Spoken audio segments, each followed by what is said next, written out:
Good morning, everyone. Here's your weather hazard briefing for Monday, August 30th. And with the gusty winds and low humidity around today, we are looking at critical fire weather conditions over portions of central and eastern Idaho. We may see a repeat tomorrow in very similar locations. Now, the setup is we have this trough developing over the western U.S. and southern Canada, and it's going to remain in place pretty much through this week.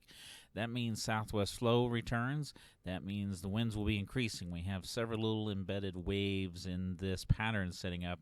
That's going to help increase the wind over the next couple of days. That also means that southwest flow brings the smoke back in from fires to our south and west. We do have some moisture coming in. That's mainly going to impact areas south and east of the Snake Plain starting midweek at this point, it appears. But we also may see a few of those storms creeping further north and west as we get through the week. That is pretty much a low confidence situation, highest confidence across the southern and eastern highlands. Satellite loop shows that trough over western Canada that continues to settle to the south and to the east over the next several days. Here's the beginnings of our monsoon moisture down across portions of California and in the desert southwest. What you really can't see is Nora that is expected to bring some moisture into that pattern as we go through the middle and the end part of this week to increase the chance of some heavier rainfall across portions of the western U.S. Looking at our weather and impacts outlook, you can see where we have our critical fire weather conditions across portions of the Snake Plain and Magic Valley today. Also up into the central mountains, especially up around Haley and Stanley. Similar issues for tomorrow. The winds may be a bit stronger across the entire region, but again, we do have the smoke moving in, and even where we don't have critical fire weather conditions, we do have some gusty winds and low humidity, and in the right circumstance, depending on how the fuels are, you might see a fire that develops or that is there kind of taking off a little bit. Into Wednesday, we start to see the moisture creeping into the southern and eastern highlands. There's still some gusty winds over portions of our area, might be strong enough for some localized critical fire weather conditions in those areas on Wednesday. But for the most part, the smoke will stick around. We'll probably see it thinning out as we go through this pattern, but will we see showers and thunderstorms outside of the southern and eastern highlands, also into the South Hills? By the end of the week, that might creep up into the Snake Plain. That also might creep up towards Gilmore Summit and Chalice as well. But again, that's a low probability. Your best chance of storms through this pattern will be south and east of the Snake Plain. Now, we talked about that smoke coming our way. And as we go through today, you'll notice that smoke is already pushing into Idaho, and it will continue, and it will come in surges. But, there will be a lot of smoke. We have smoke from some of our fires in our area, especially impacting the Central Mountains.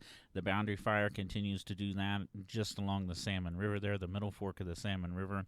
So we go into tomorrow, more smoke moving in. So the question will be whether or not we have enough smoke that actually starts impacting visibility and air quality. At this point, we're not quite sure because a lot of the smoke is, again, higher level smoke. We do have some lower level smoke from local fires, but again, most of the contribution will be coming in from the south and west. So we'll just have to wait to see how things evolve as we go through the next few days. Now, we talked about that monsoon moisture moving in. Here we are Tuesday, all of it to our south and to the east, going to Tuesday afternoon to Tuesday evening. And you'll see on the right we have the potential of anywhere of a tenth of an inch or greater, a quarter of an inch or greater on the right-hand side there. And as we go through this pattern, you'll notice as we go into Wednesday, that moisture clips the southern and eastern highlands, and that trend continues through the week, but you'll see where the deeper moisture is staying off us to our south and to the east. So the potential of wetting rains with this shower thunderstorm activity, at least initially, and most likely all the way through the period, is not really there over the southeast corner unless that heavier moisture, that moisture that's coming in with Nora, shifts farther up into the state of Idaho by the latter half of the week. Now, we're going to look at the wind gusts for this afternoon. We won't talk about humidities. They are very low. It's very dry out there. And for this afternoon, this evening, there are those strongest winds, 25 to 35 miles an hour over portions of the Magic Valley across the Arco Desert up towards Du Bois and into the Central Mountains, especially across the Lost River area up towards Chalice, over towards Stanley, and also up into Limhi County. The highest wind gusts will be in the higher elevations, and that will continue through sunset. For this afternoon, temperatures running in the 80s in the lower elevations. A few places might approach 90 degrees.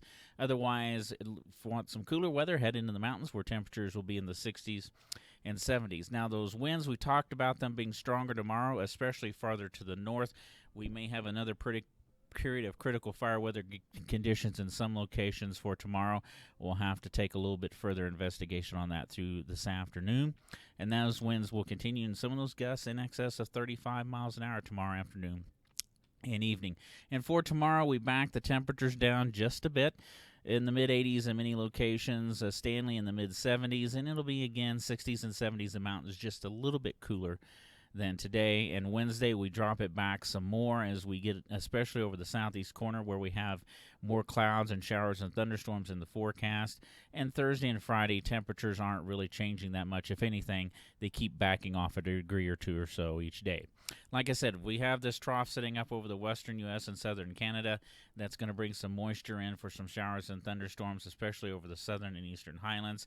The bigger story, at least for today and potentially tomorrow, is winds, critical fire weather conditions because of the wind and very low humidity, very dry air in place, and also the smoke returning to our area. Have a great Monday out there, and do stay safe, everyone, folks.